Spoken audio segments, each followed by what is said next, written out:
everyone, welcome to a top 10 countdown of the most difficult bosses in Elden Ring. And I have already done a previous video on this, but that covered just the first half of the game. And in this video we're going to cover the whole game, and so that's going to cover the bosses in the second half of the game as well.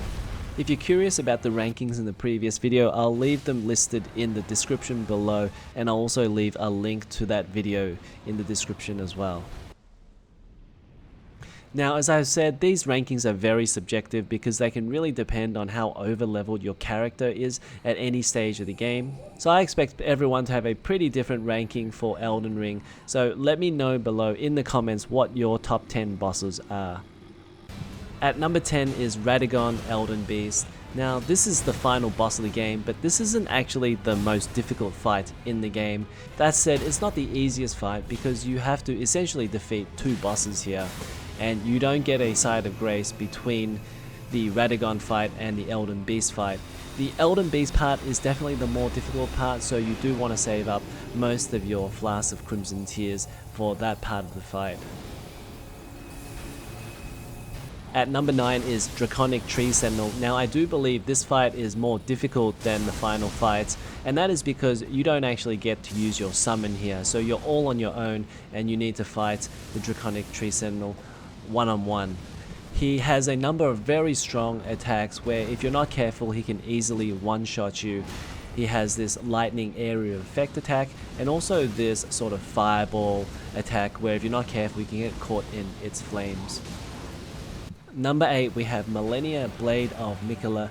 Now, this was a boss that a lot of fans said was the most difficult boss fight in the game, though I think by the time I got to this stage I was already pretty over leveled.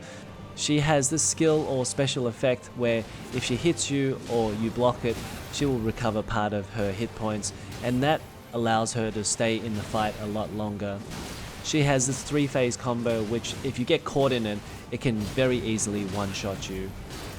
Number 7, we have Maliketh the Black Blade, and I think this fight is a little bit more difficult than the Millennia fight because Maliketh can inflict blood loss, and he can hit you a couple of times and inflict blood loss, and it can rapidly decrease your hit points, so you're gonna have to be on alert with using your flask of Crimson Tears at all times necessary.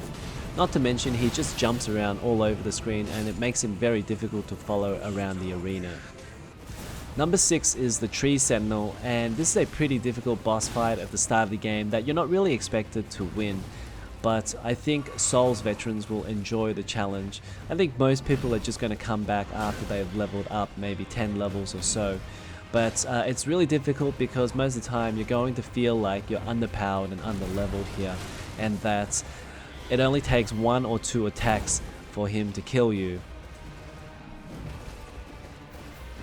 Number 5 is Decaying Ekzykes in Caelid. This could be the most difficult dragon fight in the game. It can throw up scarlet rots everywhere, and so that can be really difficult to avoid. And the scarlet rot can also stagger you as well, so once you get caught up in that, it can continually stagger you and then kill you very, very quickly. So that makes it hard to get near the dragon and hit him, and that makes the fight really hard. At number 4, we have Margit the Fell Omen, and From Software has designed this boss to teach players how to play the game better, and so no longer can you just attack and dodge whenever you want. You really have to read the enemy's attacks, otherwise you'll get punished. And if they do that, the players have a much better chance of surviving, and if they don't, if they just continue to attack whenever they feel like it, then usually you'll get taken out in 2 or 3 hits. At number 3, we have Reichard, Lord of Blasphemy, and this is a really difficult boss fight because for much of the fight you really have no idea where you are or what's going on, and you're kind of just hitting at this big serpent thing, and there's a volcanic eruptions going all around you. The serpent is trying to tail swipe you and stomp on you all the time, and you just never know when you're going to get hit next. Number 2, we have Godskin Noble at the Divine Tower at Learning of the Lakes.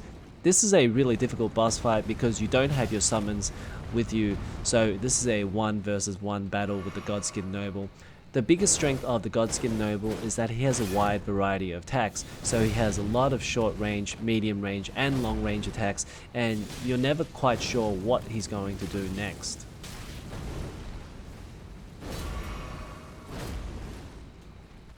At number 1 is Valiant Gargoyles, and this is the most difficult boss fight in the game because you do need a bit of luck to be able to finish it, and that is because you're fighting both of them at once, and when you're fighting both of them it can make it very difficult because they can hit you from both sides, and they also have this poison breath attack which they spew on the ground, and it makes it very difficult to get near them for about 10 to 15 seconds, so it can be very difficult to get rid of that first gargoyle.